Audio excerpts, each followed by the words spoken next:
माननीय सदस्यगण, किसी भी देश के विकास का आधार वहाँ का इंफ्रास्ट्रक्चर होता है। मेरी सरकार की दृष्टि में इंफ्रास्ट्रक्चर सामाजिक असमानता को पाटने वाला सेतु भी है। इंफ्रास्ट्रक्चर पर होने वाले निवेश से न केवल लाखों नए रोजगार पैदा होते हैं, बल्कि इसका एक गुणात्मक प्रभाव भी होता है। इससे व्यापार करना सुगम होता है, परिवहन की गति बढ़ती है और हर सेक्टर में आर्थिक गतिविधियों में वृद्धि होती है।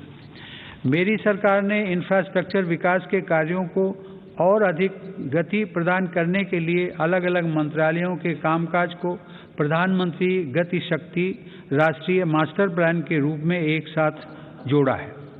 यह प्लान भारत में मल्टी मोडल ट्रांसपोर्ट के एक नए युग का प्रारंभ करने जा रहा है। भविष्य के भारत में रेलवेज, हाईवेज और एयरवेज अलग अलग और अलग थलग इंफ्रास्ट्रक्चर नहीं होंगे, बल्कि एक देश के एकजुट संसाधन के तौर पर काम करेंगे। ग्रामीण क्षेत्रों में सड़कों, संसाधनों और इंफ्रास्ट्रक्चर के निर्माण से देश की उन संभावनाओं को उड़ान मिल रही है जो दशकों से उपेक्षित पड़ी थी। प्रधानमंत्री ग्राम सड़क योजना की उपलब्धियां गर्व करने योग्य हैं। वर्ष 2020-21 में ग्रामीण इलाकों में 100 किलोमीटर प्रतिदिन से अधिक की रफ्तार से 36,500 किलोमीटर सड़कें बनाई गई हैं और हजारों रिहायशी क्षेत्रों को ऑल वेदर रोड कनेक्टिविटी से जोड़ा गया है।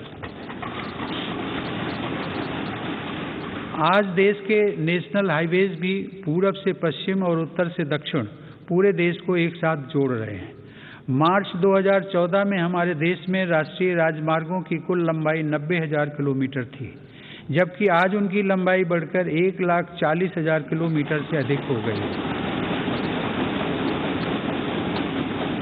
भारतमाला परियोजना के अंतर्गत लगभग 6 लाख करोड़ रुपए की लागत से 20,000 किलोमीटर से अधिक लंबाई के राजमार्गों पर काम किया जा रहा है। इनमें 23 ग्रीन एक्सप्रेसवेज और ग्रीन फील्ड कॉरिडोर्स का विकास भी शामिल है।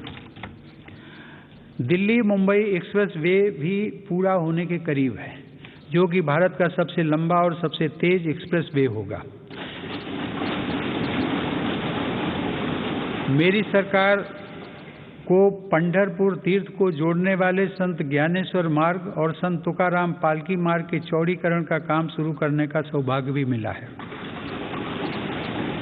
देश में आधुनिक इंफ्रास्ट्रक्चर के विकास से आज जहां एक ओर विकास के नए रास्ते खुल रहे हैं, तो वहीं दूसरी ओर इससे देश की सुरक्षा को भी नई ताकत मिल रही है।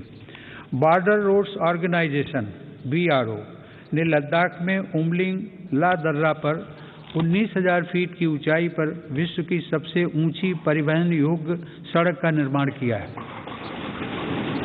लद्दाख के डेमचोक, उत्तराखंड के जोलिंगकोंग और अरुणाचल प्रदेश के हुरी जैसे सर्वाधिक दूरस्थ गांवों को भी आधुनिक सड़कों से जोड़ा गया है। मेरी सरकार भारतीय रेलवे का भी तेज गति से आधुनिकीकरण कर रही है। नई वंदे भारत ट्रेनें तथा नए विस्टाडोम कोच भारतीय रेल की आभा में वृद्धि कर रहे हैं। बीते 7 वर्षों में 24,000 किलोमीटर रेलवे रूट का विद्युतीकरण हुआ है। नई रेलवे लाइंस बिछाने और दोहरीकरण का काम भी तेज गति से जारी है।